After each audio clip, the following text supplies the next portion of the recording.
Hai semuanya, podcast ini saya hosting di Firstory. Kalau kalian belum pernah dengar Firstory, ini adalah platform baru yang paling lengkap dan mudah untuk membuat, mendistribusi, dan mengelola podcast kamu. Nah, jadi Firstory itu bisa kamu gunakan 100% gratis. Kamu bisa mengupload episode terjadwal dan mendistribusikan podcast kamu di semua platform podcast di Indonesia. Firstory juga menyediakan customer service yang berisikan podcaster berpengalaman. Kamu bisa share podcast kamu tanpa ribet dengan F-Link yang akan mencakup semua link platform kamu dan sosial medianya. Dengan Firstory Ads, kamu bisa mengakses monetisasi yang mudah dan beneran bisa kamu cairin tanpa biaya tambahan, gak pakai repot. Jadi tunggu apa lagi? Yuk maksimalkan podcast kamu dengan platform hosting dari Firstory. Daftar sekarang di firstory.me dan buat podcastmu jadi kenyataan.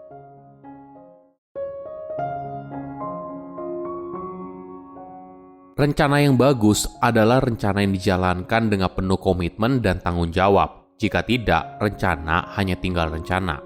Halo semuanya, nama saya Michael. Selamat datang di channel saya, Sikutu Buku. Kali ini saya akan bahas buku The 12 Week Year karya Brian P. Moran dan Michael Lannington. Buku ini membahas bagaimana menyusun rencana yang bisa membantu kamu untuk sukses. Bagi banyak perusahaan, bulan Desember seringkali menjadi bulan dengan penjualan terbaik sepanjang tahun. Banyak orang berusaha menutup gap penjualan di penghujung tahun. Tidak heran, kuartal keempat seringkali bisa menyumbang 30 hingga 40% penjualan tahunan. Punya tujuan yang jelas dan tenggat waktu yang dekat membuat seseorang fokus dan bekerja keras. Apakah ada cara yang lebih baik? Bekerja keras mengejar sebuah tujuan selama 12 bulan terasa begitu jauh, apalagi jika kamu ada di penghujung tahun. Nah, bagaimana bila kamu justru membuat tujuan yang harus dikejar selama 12 minggu? Teknik ini dikenal dengan nama periodisasi, sebuah konsep di mana kamu mengubah jangka waktu sehingga setiap minggu menjadi sangat berharga.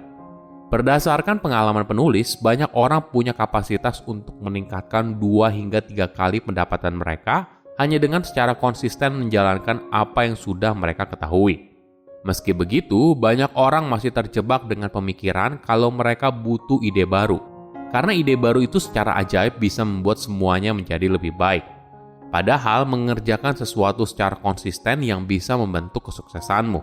Sebelum kita mulai, buat kalian yang mau support channel ini agar terus berkarya, caranya gampang banget. Kalian cukup klik subscribe dan nyalakan loncengnya. Dukungan kalian membantu banget supaya kita bisa rutin posting dan bersama-sama belajar di channel ini. Saya merangkumnya menjadi 3 hal penting dari buku ini. Pertama, tahu saja tidak cukup. Apakah kau pernah dengar ungkapan knowledge is power? Mungkin ungkapan ini boleh dibilang kurang tepat. Pengetahuan pada dasarnya tidak memberikan kekuatan atau kekuasaan apapun bagi si pemiliknya.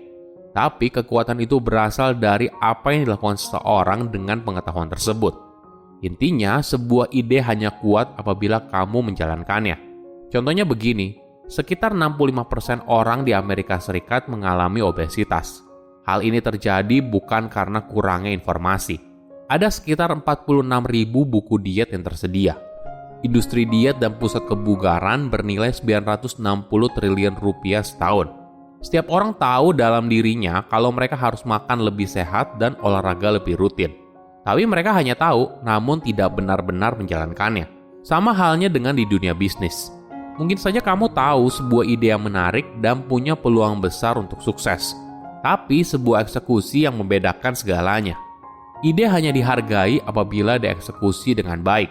Perusahaan teknologi Apple bisa sukses karena mereka menjalankan beberapa ide besarnya dengan baik. Ingat, mencapai potensi terbesar diri bukan soal bermimpi besar, tapi bagaimana kamu bisa mengeksekusinya dengan baik. Seorang penemu dan pengusaha besar bernama Thomas Alva Edison pernah berkata, jika kita berhasil melakukan sesuatu yang mampu kita lakukan dengan baik, maka kita akan mengejutkan diri kita sendiri. Ini mungkin saja benar, tapi kenapa banyak sekali orang yang tidak berhasil? Bukan hanya gagal mengejutkan dirinya sendiri, tapi juga orang lain. Apa jadinya bila kamu bisa menjalankan hidupmu dengan potensi terbaik? Mungkin jawabannya ada di cara kamu merencanakan sesuatu. Jika bicara soal perencanaan, kita seringkali terjebak dalam sebuah tujuan yang harus dicapai dalam setahun. Contoh sederhananya yaitu dengan resolusi tahunan. Berapa banyak orang yang berhasil menjalankan resolusi yang sudah mereka buat di awal tahun? Mayoritas mungkin tidak. Di awal tahun, kamu masih merasa, masih lama, gak apa-apa apabila gak konsisten. Toh masih ada puluhan bulan lagi untuk memulai. Ketika tidak ada perasaan mendesak, maka seseorang kemungkinan besar akan menundanya. Tidak heran apabila di dunia bisnis, kuartal terakhir seringkali jadi kuartal yang menyumbang penjualan terbesar, terlebih lagi di bulan Desember. Tenggat waktu membuat seorang jadi fokus dan performa kerjanya meningkat. Kedua, alasan resolusi tahunan jarang berhasil. Kenapa membuat rencana untuk setahun seringkali gagal? Mungkin alasannya karena 12 itu terasa begitu panjang, apalagi jika kamu di awal tahun. Alhasil, di awal kamu cenderung menunda. Hingga akhirnya ketika mendekati akhir tahun, barulah kamu buru-buru untuk mengejar target hingga tercapai. Alasan lainnya karena dalam setahun situasi terus berubah. Asumsi yang dibuat di awal tahun saat menyusun sebuah rencana bisa saja sudah tidak relevan lagi di pertengahan tahun. Ada peluang yang lebih baik atau ada kondisi mendesak yang tiba-tiba saja terjadi, misalnya krisis dan sebagainya. Nah, kalau begitu, waktu yang sudah kamu habiskan untuk membuat program kerja 12 bulan menjadi percuma. Ketika kamu membuat rencana dalam jangka waktu yang lebih pendek, maka hal ini cenderung lebih relevan. Mungkin kamu butuh cara yang lebih efektif dan efisien. Bagaimana bila kamu menggunakan jangka waktu yang lebih pendek? 12 minggu misalnya. Ternyata cara ini boleh dibilang lebih efektif untuk mendorong produktivitas dan juga kesuksesan. Kamu punya target yang jelas dalam periode waktu yang tidak terlalu jauh dan tidak terlalu dekat. Jadi di satu sisi ada perasaan mendesak, tapi di sisi lain tidak ada kesan terburu-buru.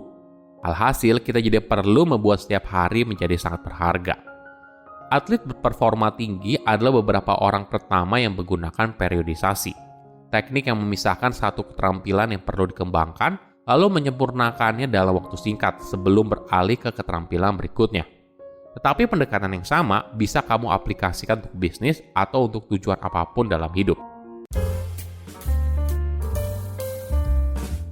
Ketiga, tetap komitmen dalam situasi yang sulit. Memulai sesuatu memang tidak mudah. Menjalankan sesuatu secara rutin tentunya jauh lebih sulit lagi. Tapi perlu diingat, seringkali ketika kesulitan untuk mengerjakan sesuatu, misalnya jam kerja yang sedang padat dan sebagainya, kita tergoda untuk menyalahkan sesuatu yang berada di luar diri. Kita seringkali menjadi korban dari keadaan. Realitanya, ketika kita terus menjadi korban, kita tidak akan pernah bisa mengubah hidup menjadi lebih baik.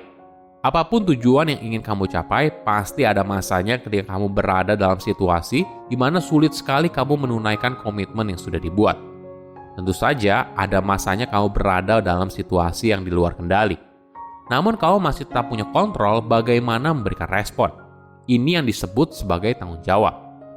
Petinju legendaris dunia Mike Tyson pernah berkata, setiap orang punya rencana hingga mereka dipukul di mulutnya. Analogi ini cocok sekali dengan dunia nyata. Di dunia bisnis atau dalam kehidupan sehari-hari, kita mungkin saja merasakan pukulan dari waktu ke waktu. Permintaan yang melambat, stok yang kurang, karyawan berprestasi tiba-tiba mengundurkan diri, dan sebagainya.